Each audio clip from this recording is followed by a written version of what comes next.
So this is the interview with Insidescoop supervisor, one of the most experienced supervisor in Insidescoop store.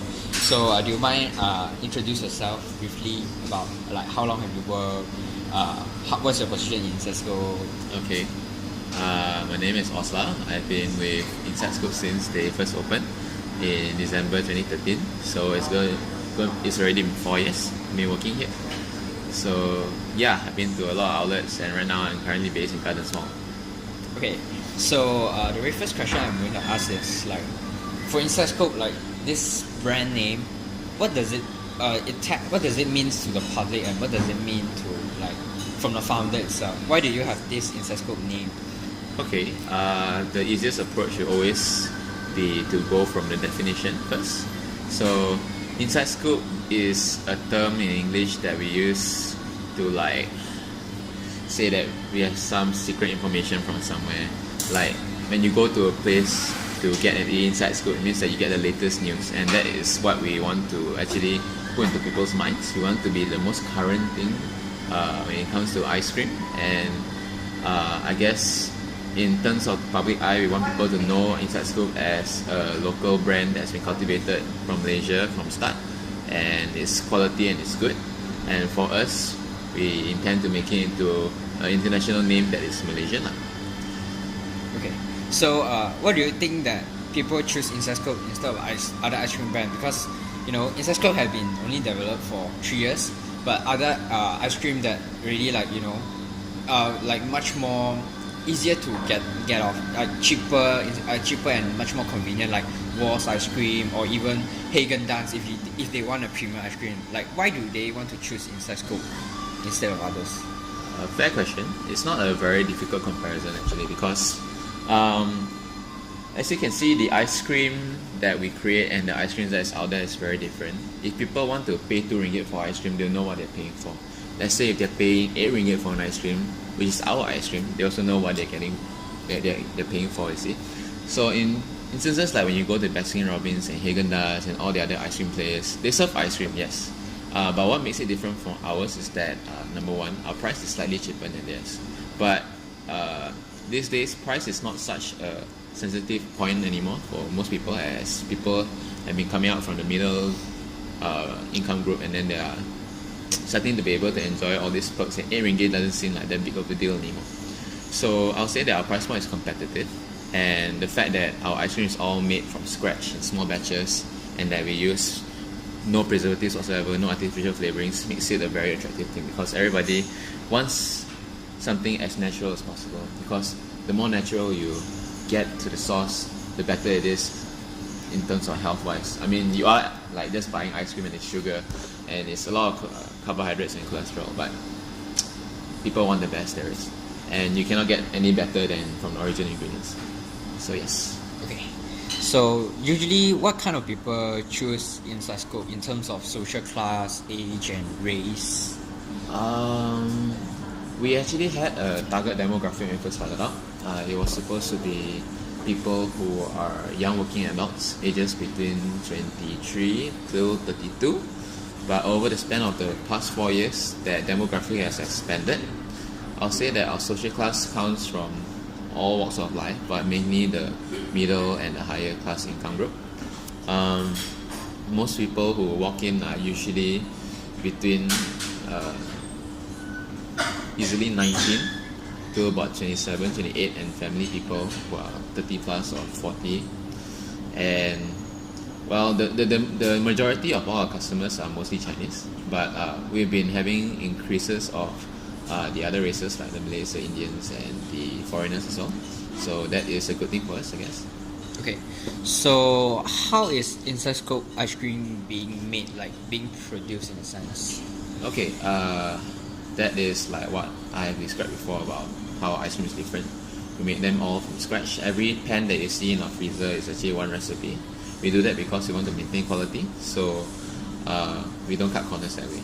When we produce them, we make sure that everything is done to the T so that all manner of quality is preserved, and we want to give you all the best there is from our kitchen. Okay, so in the regulation of Malaysia ice cream product, So for ice cream products shall contain not less than 10% of milk fat or vegetable fat or a combination of these. Does Insidescoop follow this kind of regulations? This is the first I've heard of the regulation. No problem. So to answer the question, Insidescoop definitely has more than 10% of milk. In fact, I would say that the milk content is at least 30% almost. But if in terms of milk fat, the milk fat it is less than 20%. Because the reason being that we actually create our ice cream through gelato methods. We don't call it gelato due to scientific reasons. And because of that, our ice cream is very saturated and it contains very little air. As a result, we have to use as little fat as possible to maintain a certain texture with it. So it's definitely below 20%. Okay, so actually Insidescoop have some of the well-known flavor like durian, cempedak, those kind of fruit flavor. Yeah. And in one of the Malaysian ice cream regulation, no person shall import, prepare, or advertise for sale and sell any ice cream the flavor of which is indicated by the name of a fruit, unless the ice cream contains not less than 5% of that fruit or the juice of that fruit. Or what word flavor is conjoined in uniform lettering with the name of the fruit. So how many percent of fruit does contain in the Insidescoop well-known flavor? Yeah. Okay, this is also not a difficult question to answer. So, our ice cream pan actually weighs about 5 kilos after we create it. And out of that 5 kilos, we put about 4 kilos of durian. Okay. So, I'm pretty sure it's more than 5%. Okay. Can. Okay, so you mentioned just now that you want to Insidescoop want to make the most original flavor ice cream to the public. Yeah. And do you guys do any like PR or any marketing activity to set your identity to the public, like any kind of direction identity you want to show to the public? Well, the dream ideal would be to always be like McDonald's, right? Everybody sees us. You look at like our Insidescoop logo and then it's like ice cream, but it'll take time to get there.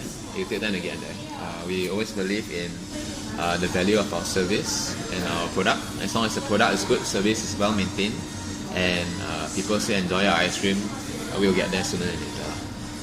Then the advertising and everything else is just a means of getting there a little bit faster than we intended to be. Okay, so one final question is that we know that in Asia country, especially Malaysian, there are certain flavor they are like more biased towards, like durian, coconut flavor. So when the like Insidescoop are releasing out flavors, do they target the Malaysian audience, or they are actually based on just creativity, like they are just making any flavor? Based on what my boss has done, when he first started out, he actually only created flavors he liked because he believes in the value of hospitality. Like when you are visiting someone's place, you only give them the best you have, and he follows the same concept when he started the business. He only gives people flavors he likes, the best flavors that he likes. Because if he doesn't eat it, he won't let someone else eat it. So over time, it has developed into a certain strategy where we have to always cater to the Malaysian audience first. And after that, if there's anything eclectic that we think Malaysians want to try, even though it's not a Malaysian flavor, then we test it out and see how it goes. Okay, thank you very much. This will be the interview session. Thank you for your time. Okay.